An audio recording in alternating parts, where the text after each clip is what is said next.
So let's face it, putting is one of the most important elements of our game, and often it's probably one of the most neglected elements of our game from a practice perspective, and it's probably one of the few things that we can actually practice right now, given the circumstances that we're in. So it's a win-win situation here. We've got the ability to improve at something that we wouldn't ordinarily spend the time towards. So Dylan and I have an exciting lineup of drills and some things that we're going to outline today.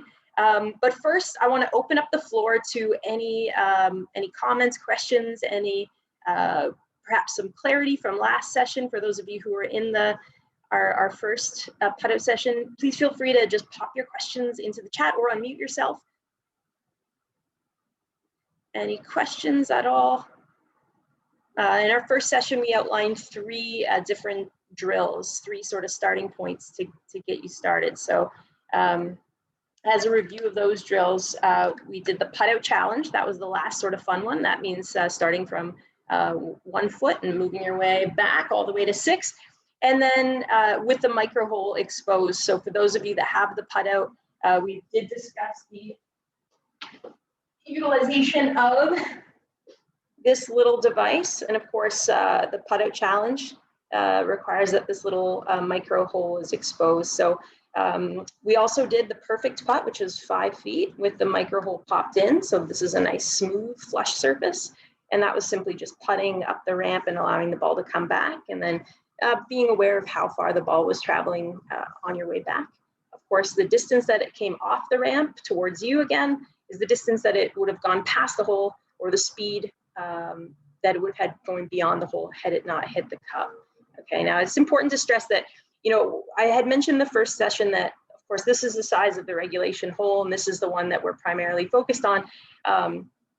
However, I should note that the speed is going to be a huge factor. And I mean, we've got flag sticks in the cups right now. So if you are finding that it's coming back a considerable distance, that your speed is up tempo, while you might have hit this with the PuttOUT, you know, just one small caveat that we want to make sure that we are managing the distance that it's coming back, because outside, if you're coming into that hole with that kind of speed for like 6 feet and under, you may find that, you know, some of those putts don't go in. So just as a, you know, one sort of small caveat to what we did in week 1.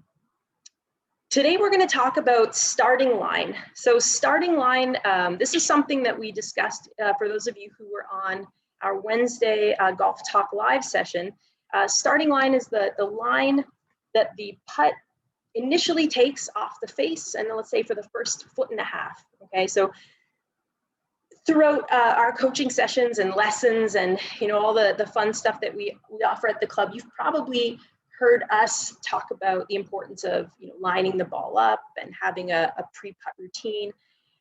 That's only as good as if you get that putt started off of the face in the direction that you set, or in that intended sort of direction right off the bat. So starting line, or the squareness of the putter at impact, is probably one of the most important elements of putting. And it's one thing that, even if you don't have a PuttOUT, we're going to give you some tools today that you can work on practicing your starting line, improving your starting line regardless. So even if you don't have a PuttOUT mat and a PuttOUT training aid, if you do, you'll find that the PuttOUT mat actually lends itself really well to setting up this particular drill. So what we'll do actually is, first I'll introduce the 2 ways that we're going to test or really hone the starting line. And the first is something that will come as a little reminder or review from the session on Wednesday. This is the yardstick or meter stick that we suggested. This is the fun piece of non-golf equipment that you can find in hardware stores, or you know, in random places throughout your homes that you can actually use to help you putt. And so the key to this, you'll notice at the end, there's a small hole. You'll put the ball on that place. You'll line up your putter face, of course, with the end of the stick. Okay, and you'll have your putter face just hovering above. And then you're putting the ball along this meter stick, and you're hoping, or you're paying attention to where it goes off the meter stick. So to the right, your face might be open. to the left, your club face might be closed. Or if it follows that meter stick all the way to the end, just being mindful of how far along that stick it gets. It should get all the way to the end.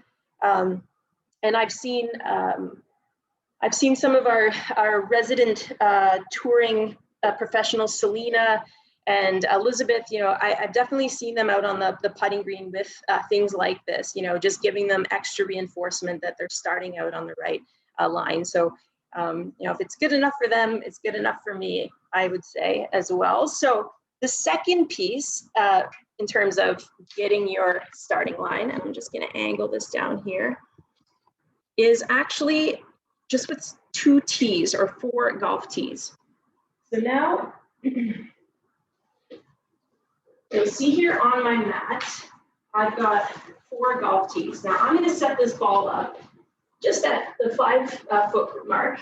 And then about 1.5 feet, I'm going to set up 2 tees on either side of this center line. Okay, and I'm going to make this, the tighter that you go to the width of a ball, the more difficult this will be. So to start, I'm going to give myself a little wider berth than just simply the width of a ball. And I'm going to set up the other 2 tees about a foot ahead here.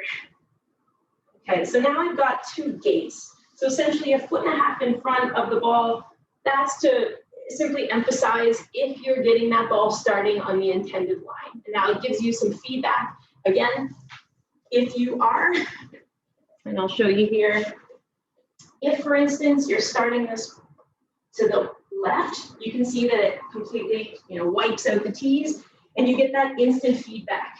So that means that again, your putter face is not square to your target at impact. Okay, now I had mentioned that certainly you can do this on any surface, even if it's a hard surface. The ball is going to roll for days, but it's not about the speed. It's just about getting it started on the intended line, which is what we're working on in this case. So you could certainly use it on any type of surface.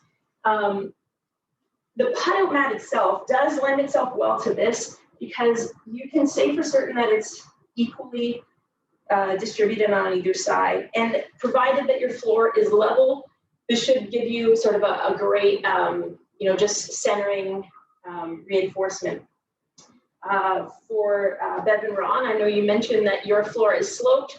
You might have to do some tweaking to this. You would actually kind of put it to where your apex or your break might be. But that is the drill with the tees. Are there any questions there about those tees? Dylan, did you have something to add? Daryl just asked how far the second set of tees away from the first. Yeah, probably about a foot, but you can play around with that as well. I would go 1.5 feet from the ball as your first target, and then another foot for the second set, or even another 1.5 feet is just fine.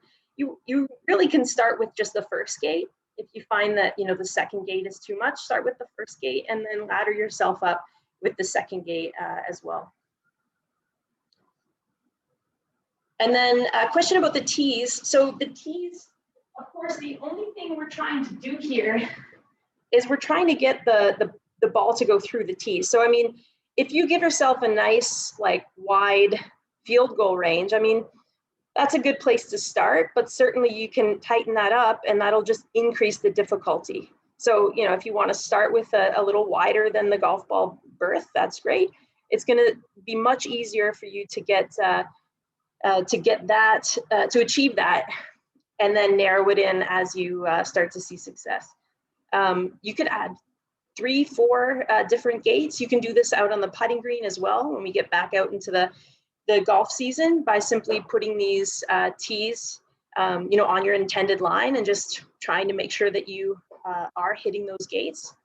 Yeah, those are great questions. Thank you so much for those questions. Any other questions about these 2 drills? No? Awesome. Okay. So, fairly easy to put into practice. And as I said, the benefit is if you do have a PuttOUT mat, it's wonderful. You can integrate this into any of the drills we gave you week 1 or any of your practice just to make sure that you're keeping your starting line. Now, the next bit that Dylan and I want to spend some time talking about is actually a little bit of sensory practice. Okay, now sensory practice, you might say, we're actually going to take away one of your senses. And what it's also going to do is you've probably heard throughout the copious amounts of golf instruction videos and lessons that you've all taken that sometimes looking up from a putt can be detrimental because it often takes your arms and your putter path in that direction. So we're going to take away your ability to see. We're actually going to start to remove your eyesight from this equation, but this is going to have two benefits. Not only is it going to be a stabilizing effect in allowing your head to stay very still, but it's also going to give you an opportunity to develop a sense of feel. So a feel for that, and I'll pass this over to Dylan to demonstrate sort of how you can go through this this feel exercise when we remove our eyes from the equation. Thanks, Jamie. So what we're going to do right now is just talk about kind of our grip and what our wrists are doing at impact. So, perfect. And so we see a lot of, sorry, Darren, yeah, I'm just going to go from right here.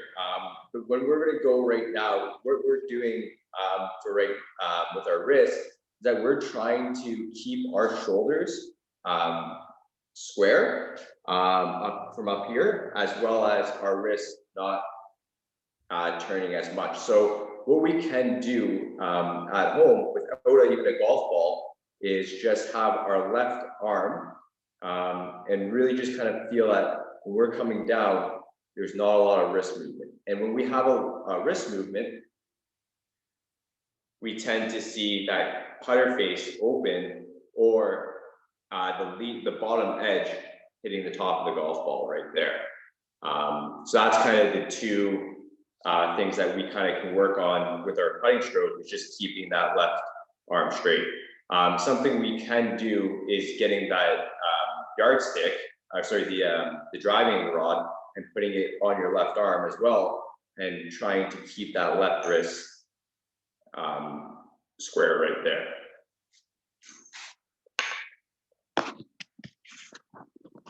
That's great, Dylan. Now, Dill, would you please demonstrate sort of the idea of getting a feel for the stroke with your eyes closed, and just show us what like a forefoot stroke looks like, and developing sort of a sense of feel. Again, without the use of our eyes, we tend to sort of like look at the putt, we eye it up, and then intuitively, if it's a 4-foot putt, we sort of, okay, we've got that, we've acquired that distance, and we putt, and then we're already looking for it.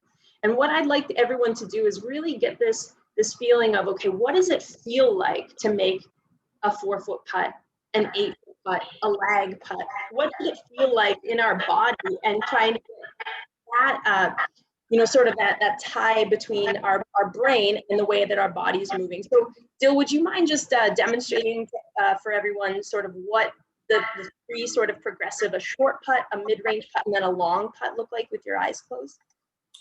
Yeah, I'm just going to adjust my camera a little bit. I'm putting you on the spot. Thank you, Dylan.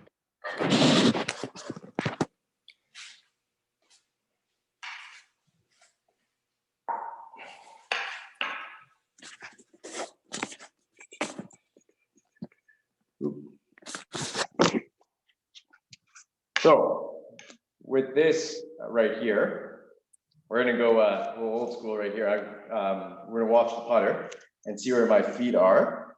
For the kind of a 2-foot putt, what we're going to do is we're going to take the club maybe to our inside of our foot and have the exact same distance to the other side of our foot, so to our left foot right there. We really want to have a constant stroke with this tempo. So think of a metronome. I used to play the piano. I don't anymore because I just lost kind of interest. But with the metronome, it's tick, tock, tick, tock, tick, tock. So that's kind of something that we want to kind of take in putting, is just having that metronome saying tick, tock. So for a 2-foot putt or a 4-foot putt, we just have to have a nice and short stroke. For a longer putt, we might go on the outside of our back foot and to our outside of our left foot, and we might have the exact same speed as tick, tock, or we can and just have that constant swing speed. Now, we can do the exact same thing if we're doing like a 12-foot putt or a 10-foot putt. We can do the exact same taking the club back to just outside of our foot, but we can accelerate our speed through. So kind of just figuring out our tempo and seeing what works best. For me, when I putt, I know that if I'm hitting a 15-foot putt, I'm most likely taking the putter back to my back foot and then accelerating through at a good pace. And I know that's about 15 feet. So just kind of finding out your strengths and weaknesses, and with the distance control, the best way is to get a measuring tape even and putting it down on your carpet. Even though the carpet might not be like a green speed, but you can kind of figure out your distances and how far you can take the club back to how fast right there. So. Awesome. Thanks, Dylan, for sharing that and for demonstrating. The one to kind of push this to our outdoor practice as well, one of the benefits and one of the things that I highly recommend you do, again, especially if we are going to be coming out of the gate into a very similar situation at the golf course as we left it last fall, which was, no holes cut on the practice putting green. This is a really great way to warm up in terms of developing that feel for distance control, is actually just, head to the center of the green, pick a spot along the fringe, and then with your eyes closed, make the stroke, and then guess, before you look at the putt, guess whether it was short or long of the fringe. And just based on what you felt in the actual stroke. And you should gain a pretty good appreciation, for the distance that you're taking the putter backing through. Dylan outlines some really great strategies in terms of some benchmarks for how far the stroke, whether, he really stressed that idea of equal back, equal through, like, with that metronomic pace, which is awesome. We still want to keep that in mind as we're doing this, removal of the that visual for reinforcement. But certainly, the more you can get in tune with the way the distance and the feel throughout the stroke. So make close your eyes, go to the center of the green, pick a spot along the fringe, make the putt, and then guess, say, I think that was short. I know I didn't give that enough speed to get to the fringe based on, all of the cues that I had leading up to the putt. Or, start to pick up on if you see any tendencies, whether you're giving the green speed too much respect and coming up short, or the alternative where you're blasting it through into the green side rough, and playing these longer putts too strong. So it's just gaining an appreciation and gaining a sense of feel. And one of the great ways to do that is just take away your eyes. It usually tends to heighten some of the other elements. You can start to feel the way your shoulders are moving a little bit more acutely when you're not sort of watching the stroke itself. That's another element for me personally that sometimes I get a bit distracted, admittedly, by like the putter moving backwards. So I'll sort of see the putter moving backwards, and my short attention span sort of goes, oh, and it kind of follows the putter moving backwards instead of actually, just looking at the back or the front of the ball or staying focused on executing the stroke. Oh, I made a little quiver there, or I, didn't take it back straight, and I get sort of out of the zone, if you will. So just take the eyesight away, and that'll help. The other little thing that you can do is certainly you can integrate this drill, this eyes closed drill. So you're going to have to take my word for the fact that I'm closing my eyes. But you can just simply, take your PuttOUT mat and do the exact same drills that you would before, or maybe start with 1 foot. I'm closing my eyes right now, and then I'm trying to make the putt. Okay, and then just gaining a sense of, hey, when my eyes are closed, I really tend to overhit these short putts, or I'm really quite strong with the stroke, as opposed to maybe being a little bit more like gentle and even paced if I have my eyes open. So it's more or less just gaining some awareness with your own stroke and developing a sense of feel. But hopefully that gives you some tools moving into the season, and some tools to work on during the off season in the next little while. Are there any questions about any of the starting line drills or the eyes closed drills that anyone has? Anything any questions unrelated to those, but related to putting that we can answer? All right, so question is, with my eyes shut, I can feel the grip rocking in my hands. Yeah, so this is interesting. Again, like, you're going to start to pick up on sort of little things here and there that might be happening in your stroke. So I'll tilt this my camera down here, and I'll show you when you're making these putts and your eyes are closed, and you're starting to notice that your hands are really active through the stroke. That's not something that we want. We want to make sure that we're keeping this unit together. I had mentioned something that you can use, and Dylan had mentioned the stick as an example. You can even like put something between your forearms, just to make sure that you're not doing a lot of this, like moving around, moving about. I've got this small, I acquired a little basketball net.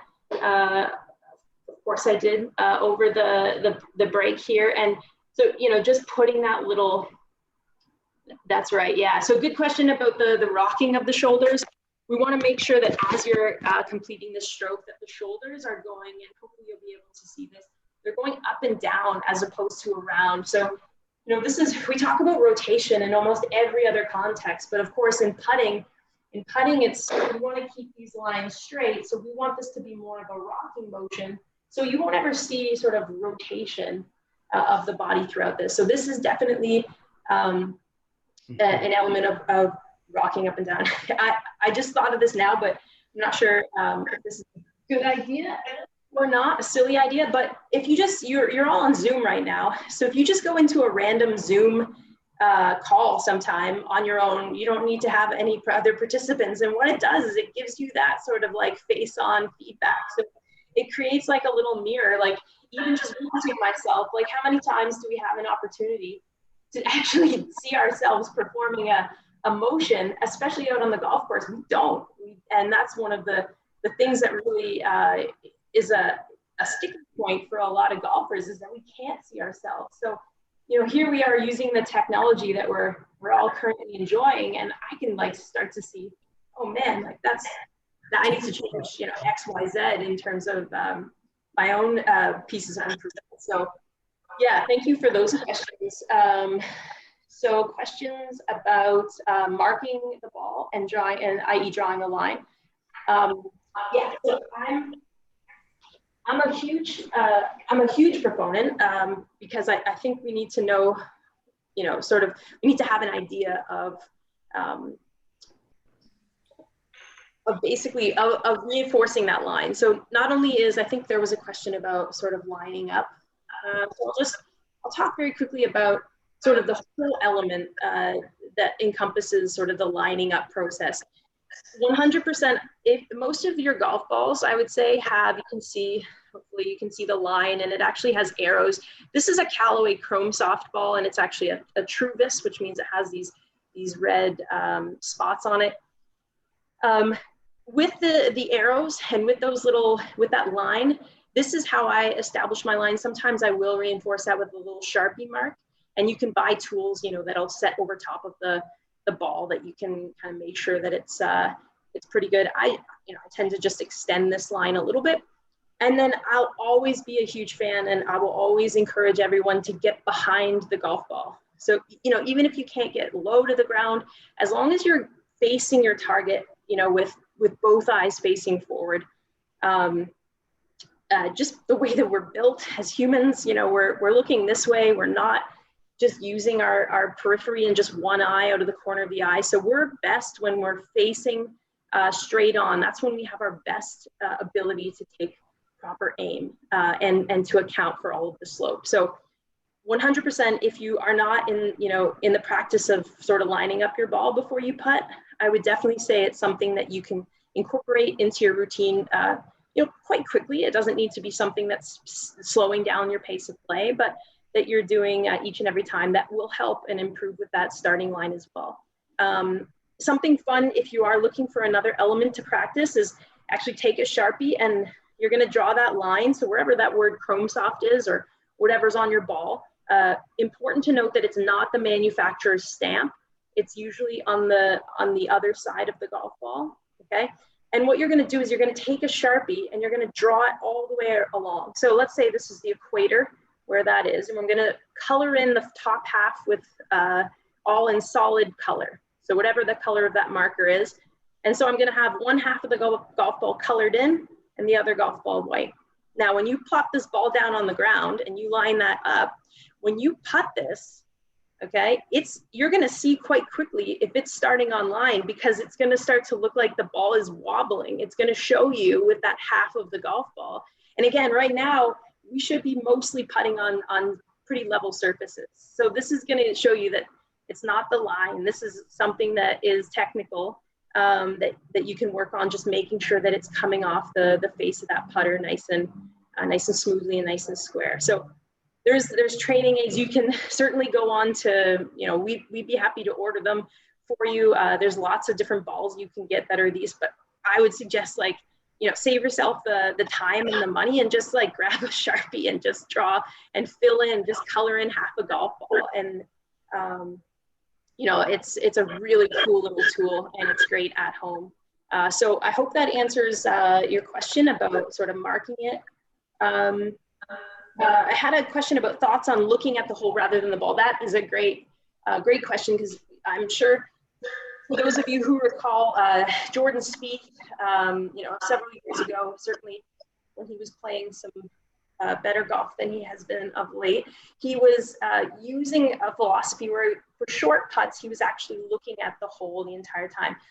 I think there's a lot of, they're currently doing, I'm aware of at least 2 academic studies right now that are actually looking at the differences and the feedback, how beneficial it is to look at the target as you're putting versus looking at the ball.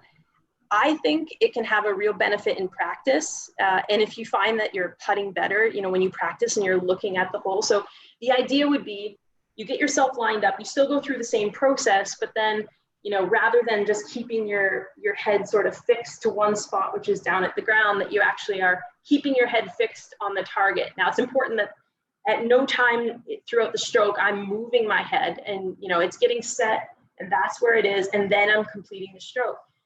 I do like the theory behind that. And it's, again, it's based on sort of the understanding that we tend to be really good at depth perception. I mean, the best testament of speed control and depth perception is driving. You see a stop sign, you know the speed you're going, and you know how to come to a stop at the stop sign. You know how to anticipate these things. Likewise, I tend to demonstrate in clinics. I'll toss a participant a golf ball, and I'll move around and I'll say, toss that ball back to me. And very seldom do I have the ball like thrown off in a completely different direction, because they're facing me. Now, if they were to turn sideways and do this, I would probably get out of the way. I would probably be moving before they even release that ball, because I do not trust a person who turns sideways perpendicular to me and then tries to sidearm that ball. And that's exactly what we do when we putt, essentially.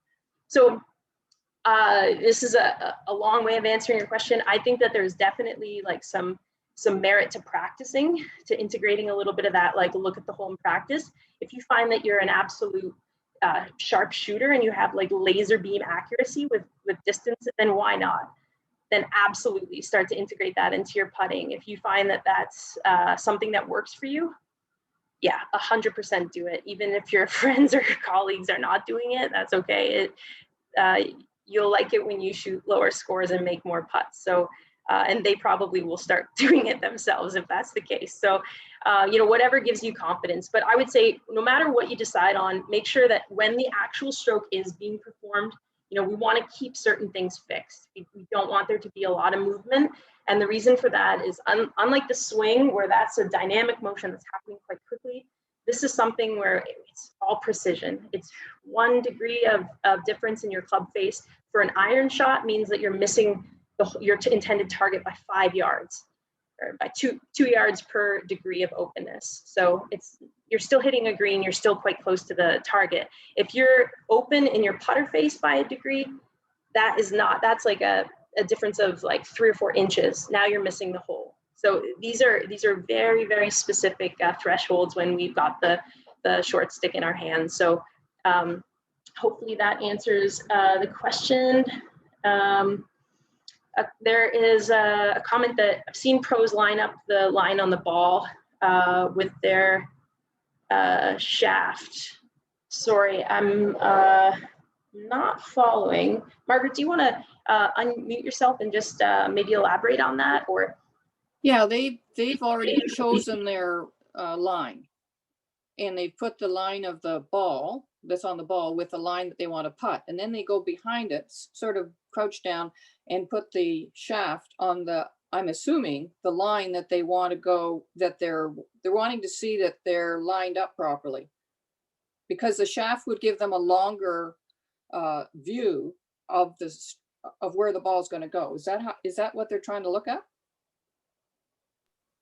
Okay, perfect. Thank you for that. Yeah, it's so that I think is similar to an aim point. So there's definitely if you set your shaft like over top, so think, you're pointing that shaft and it's over top of the line that you've set on the ball. It should give you a much longer extension. So you should be able to sort of visualize, yeah, that's exactly what they're doing. There's also sort of, you'll see players like hold up, they'll sort of like, yeah, close one eye and then they'll hold up. It almost looks like a bit Hunger Gamesy in the way that they're sort of lining it up. That's an aim point. It's a style or a brand. It's a whole philosophy. It's a business that's built around a very mathematical, but I think I'm a big fan of it. I am a big proponent of aim point. And you can check out their website if you want more information.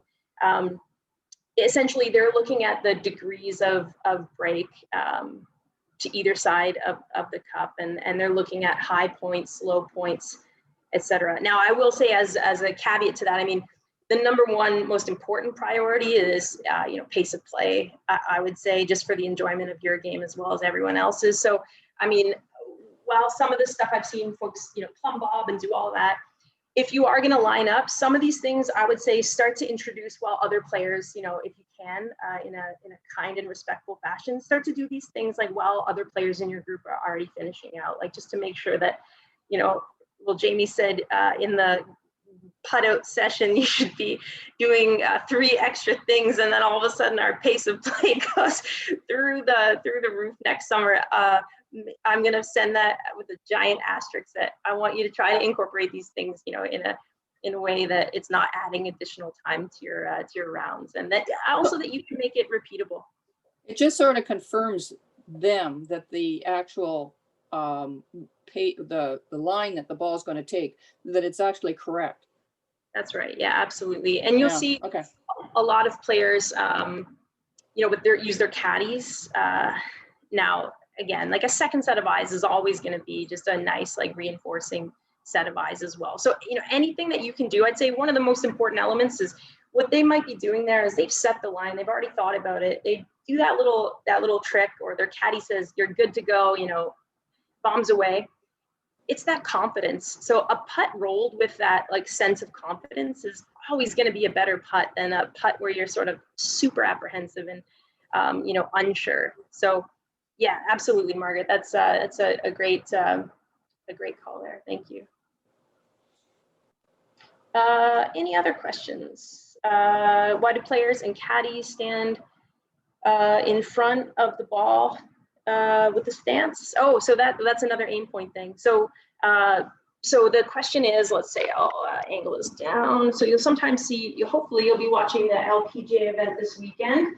They're at the Diamond Resorts. Brooke Henderson started with a pretty good round yesterday, and the coverage continues today. You'll see them. So let's say this is my my putt, and you'll see them do this, and they stand sort of on either side of the line, okay, and they're doing this.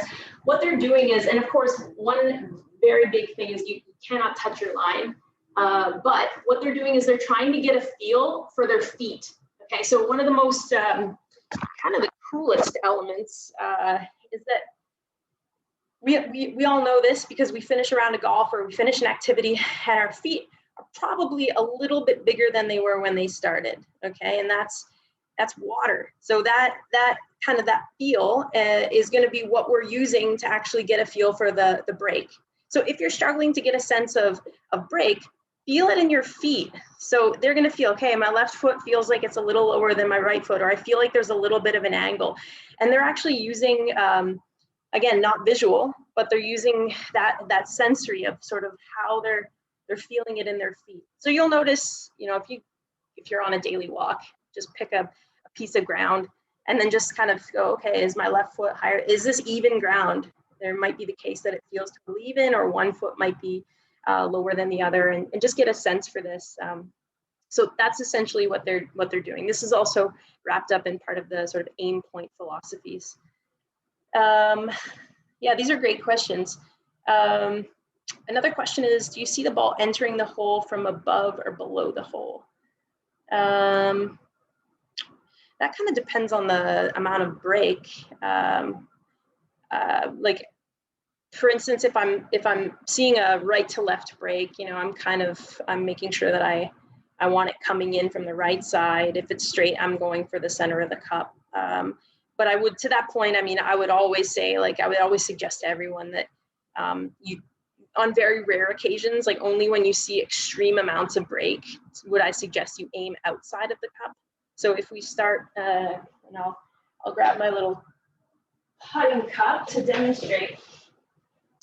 When you're aiming, okay, so when you're aiming, you know, you want to take that line, and we want to use the edge of the cup, right or left. So I don't want to be aiming outside of either edge of this cup all too often, because you've got a considerable difference in angle from one side of the cup to the other. So, you know, quite often that's, you know, like 15 degrees. That's all we need for both sides, and then we know that it could come in on either angle. I hope that answers your question. And then the other question is for steep downhill putts, like from the back of 7, off the toe or lifting the putter face. Yeah, so first, coach's note, please try to avoid putting yourself above the hole on holes where you know that you're gonna find these extreme situations. And then secondly, I think there's an expectation element for sure that, you know, we'd want to make sure we're just trying to get it within a small radius rather than like gunning it at actually trying to get it in the hole. So I think that's also, you know, part of how we approach this. And the idea of hitting it off the toe. So centeredness of contact, and this may be an entire session that we talk about, you know, where we strike the golf ball in relation to the actual face.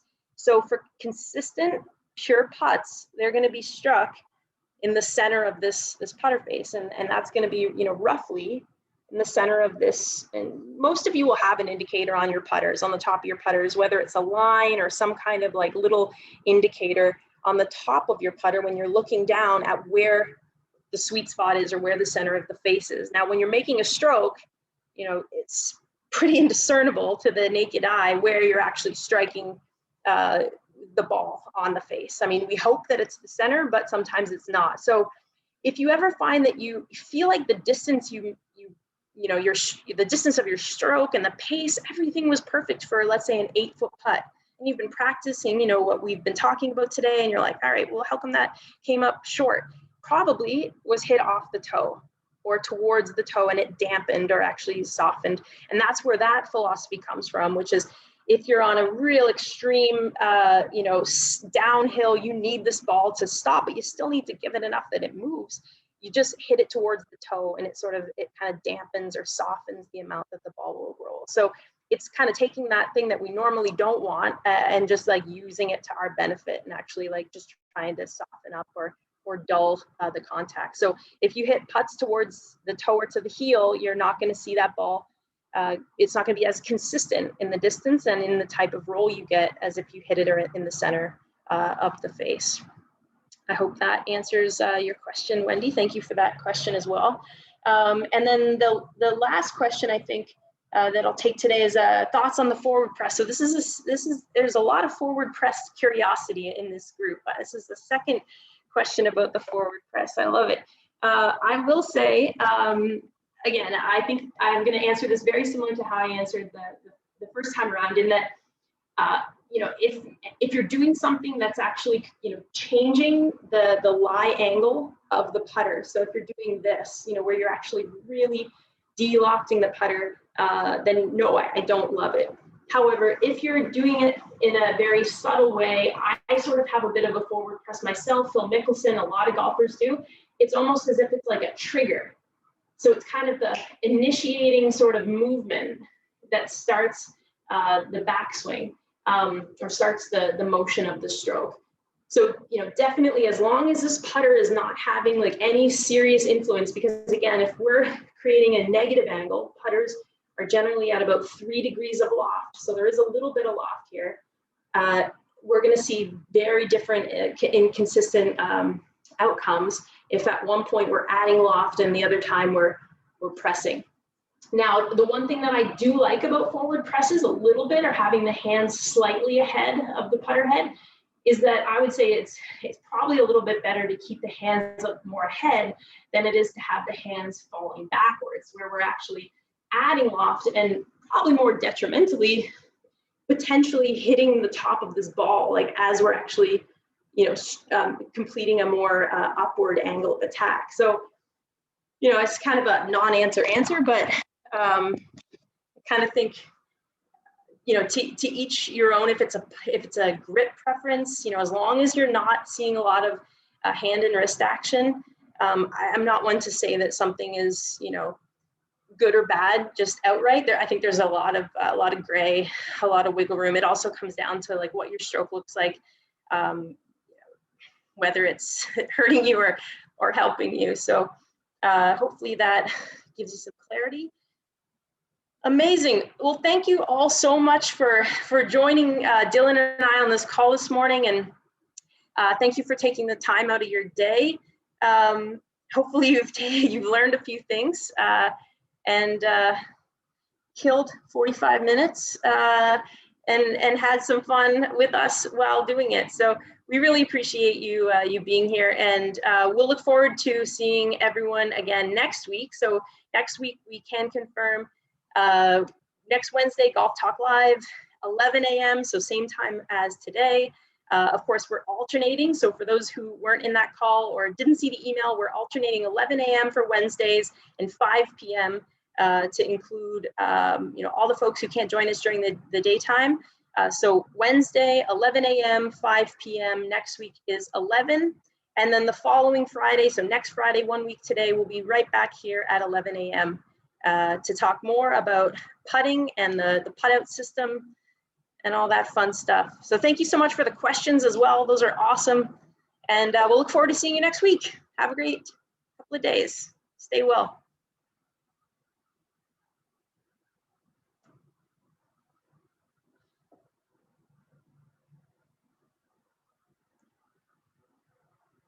Hey, Lilia. Get that wave. Hi. Hey, Lauren. Hi, guys. Hey. A lot. We have professionals on our hands now. Awesome. Hi, Liam. Hi, Lilia. The kitties. Say, how are you? Liam. How are Oh. you? Lilia was like, wait, adults have classes too? Because she's doing all her How are you? Because she's doing all her online stuff. She's like, they have mute buttons too. And I was like, yeah. Yeah, they do. It's true. It's true. Just like you. Yeah. Jamie's a golf professional. She's a professional at golf. Isn't that neat? Yeah. Hey, Lilia.